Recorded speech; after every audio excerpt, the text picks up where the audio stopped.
My next guest wants to sue Al Gore for fraud. He hopes a legal challenge will settle the global warming debate once and for all. He's John Coleman, and he founded the Weather Channel. My favorite channel, has some of the hottest women there. And now he works as a weatherman for KUSI TV in San Diego. He knows warm fronts like I know cold cuts.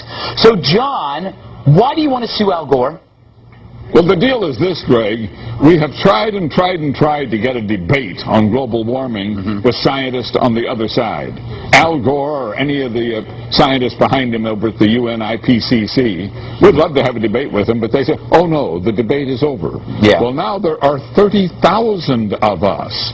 We have 30,000 scientists, 9,000 PhDs, who have signed up to debunk global warming. And they still won't listen to us. You realize that Fox is the only cable network that'll put us on the air. CNN won't.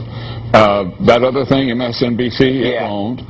CBS, ABC, NBC, they scoff at us.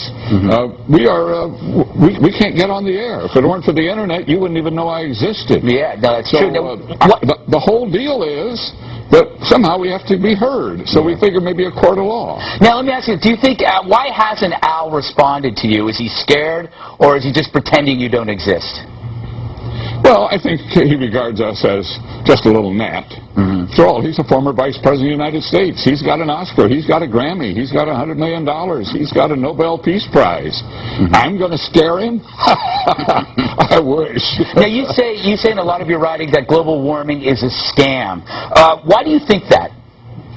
Well, if you study all the papers of the Intergovernmental Panel on Climate Change, if you study everything their scientists have done, it all boils down to a claim that carbon dioxide, CO2 in the atmosphere, put there by our burning of fossil fuels, is going to turn the climate of Earth into an oven, and we're all going to bake and die.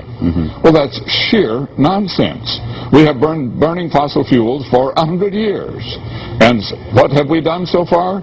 We might have raised the temperature by 1/10 of 1 degree, maybe.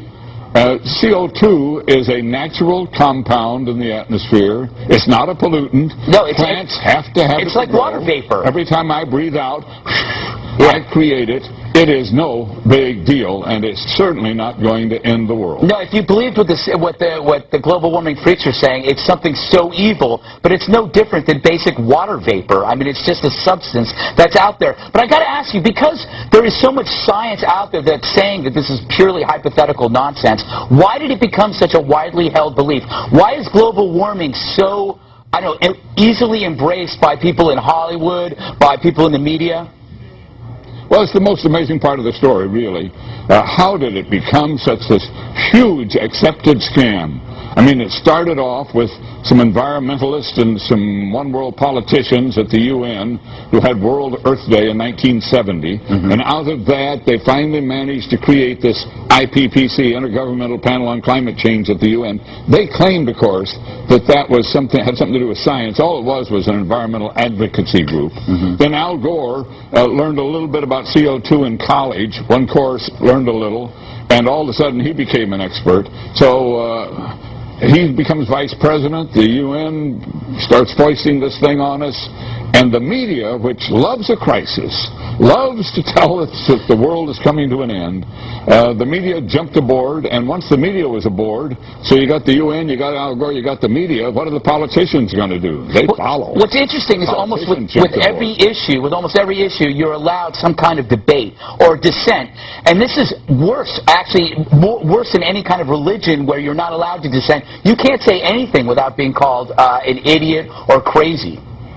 It's become a religion. That's exactly what it's become, an environmentalist religion. And of course, green and environmentalism is a wonderful thing.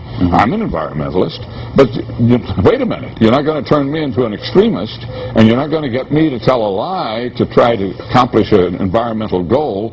That's exactly what they're doing. Speaking of goal, what does a hockey stick have to do with all this? Well, this goes back to the start of it all. A professor at an American university named Michael Mann created a graph of temperatures through millennium flatlining and then shooting up at the end, the shape of a hockey stick. And the UN panel said, ooh, woo, love that. Yeah. And they kind of made it their Bible, and it became the cornerstone of their whole campaign. Now it has been proved, without a shadow of a doubt, to be built on absolutely bad science. You can put any data into that formula, and it'll come out a hockey stick no matter what. Well, you know, John, the whole thing was manipulated. John, I'm actually looking forward to the return of the Ice Age, because I know that's going to be the next catastrophe, probably in the next decade. We got to run. Thank you, John Coleman, founder of the Weather Channel, my favorite channel, aside from Fox News Channel.